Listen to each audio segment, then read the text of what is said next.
Hi guys, nandito po tayo ngayon sa Holiday Homes, Barangay Biclatan, General Trias, Cavite. May titignan po tayo isang magandang bahay ni Dimitrland. Ito po ay si Christina Model. May sukat po siya na 90 square meter floor area and 100 square meter lot area.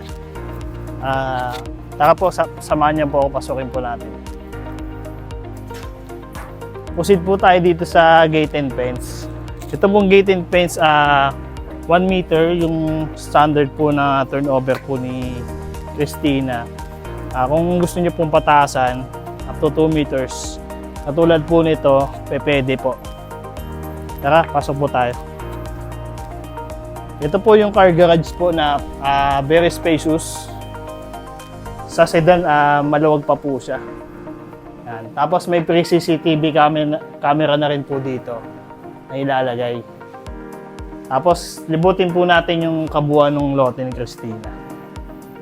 Ito, may faucet na rin po dito. Tapos, may access po siya sa kitchen area. Ayan. Dito naman po tayo sa backyard po. Ito po yung laundry area. Ayan. Tapos, may service area na rin po dito. Naka-tiles na rin po siya. Tapos may tubig na rin siya. Kapag turnover po ng house po natin, may tubig na po yan. Saka electricity. So wala na po talaga kayong asikasuhin. Saka dito po tayo sa tanay area. Ayan. Sliding door na rin po siya.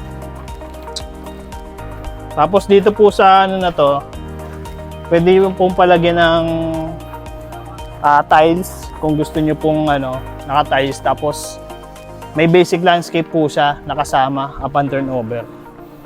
So may option po talaga kayo. Tapos ito po yung design po ni Christina. Ayan. Baka minimalistic nung design niya. Tapos malaki yung window niya dito sa baba. Kaya talagang tanaw na tanaw mo yung view ng ang labas. Tara po, pasok po tayo dito sa sa Christina. Bago po tayo pumasok, ito po yung door ni Christina, solid wood mahogany.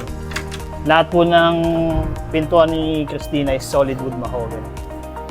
Kaya talagang matibay po yung pintuan. Ito po yung living area. Naka-cove ceiling, tapos may mga pinlight na siya. So kayo na po maglalagay ng mga ilaw po niyan kapag turnover po sa inyo.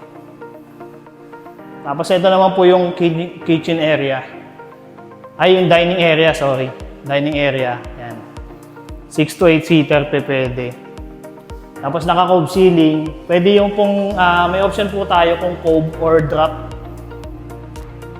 May option po tayo na ganun. Para kung gusto niyo iba yung design dito, doon naka-cove tapos dito naka-drop. Pwede po yun. So, dito naman po tayo sa kitchen area. Yan, may mga built-in cabinet na rin po. Tapos naka-tiles na po yung baba ng lababo. Yan, double sink na po siya.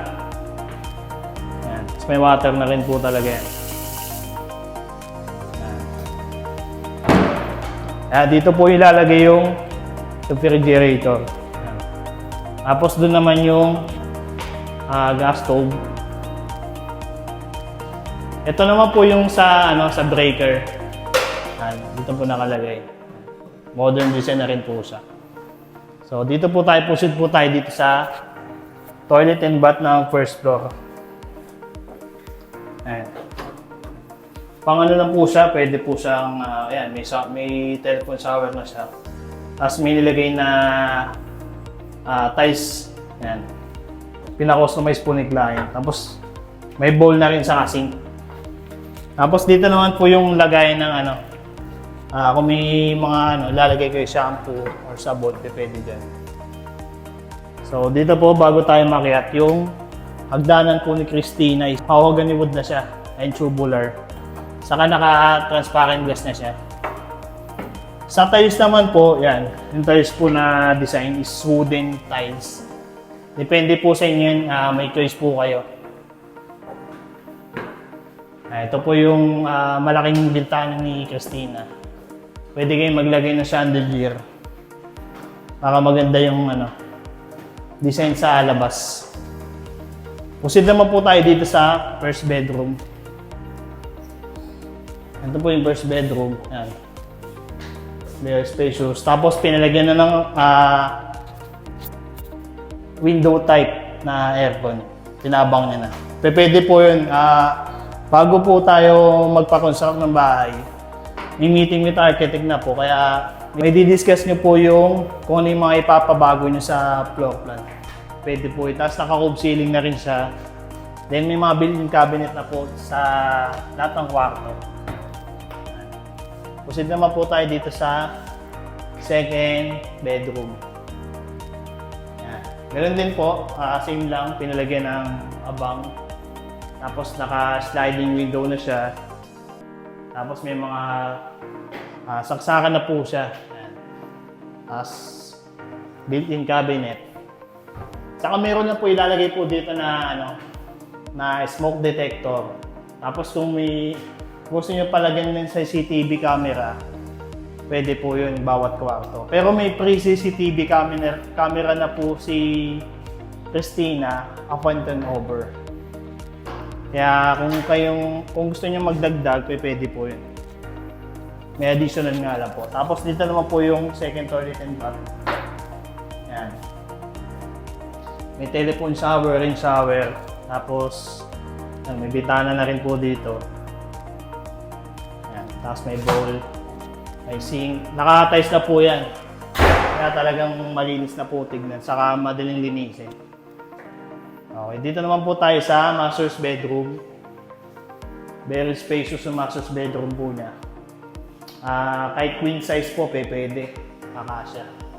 Kasi pinagyan na rin po ng abang sa aircon. Saksakan. Tapos naka-owning window na siya. So may choice po tayo kung owning window or sliding window. Yan. Kasi ito yung niya. Ayan yung malaking bintana po niya. Makikita nyo po talaga yung view sa labas. Napakaganda. Yan. Tapos yung cabinet po niya. Ayan. So mas malaki po yung cabinet dito sa master's bedroom.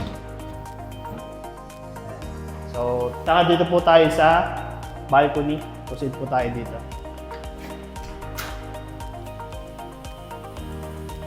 Ayan, ito po yung balcony po niya. Ayan, naka-tiles na rin po siya. Yung tiles po na to, standard yung design. So, may choice po tayo kung anong design po yung mapipili po natin. Or kung may gusto po kayong design sa tiles, pwede po natin pakita kay architect. Tapos sila na po yung maglalagay po nun. Then kung yung tiles po na gusto niyo is medyo mataas sa price na sa standard po na sa materials, may additional lang po tayo doon. So minimal lang naman po yung additional cost. Then si architect na po yung makakausap niyo po doon. Okay. Dito po sa balcony, pwede niyo pong pa-extend yung balcony hanggang sa carport. Para may cover na po yung carport po natin. Ayan, sobrang laki po ng carport.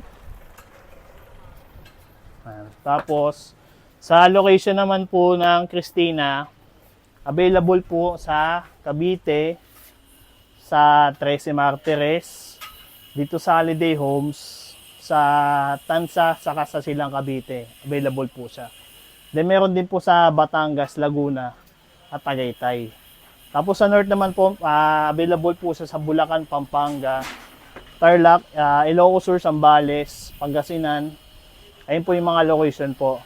Sa price po ni Christina, nag-range po to sa Holiday Homes is 6.3 million. Then yung reservation po ni Christina is 35,000.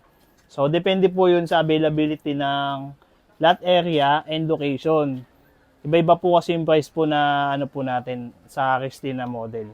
So, ayun lang po. Sa mga interested po, comment na lang po kayo or direct message nyo po sa Facebook account ko and call nyo na rin po ako sa number ko po dito. Ayun lang. Maraming salamat po. See you in my next video. Bye-bye.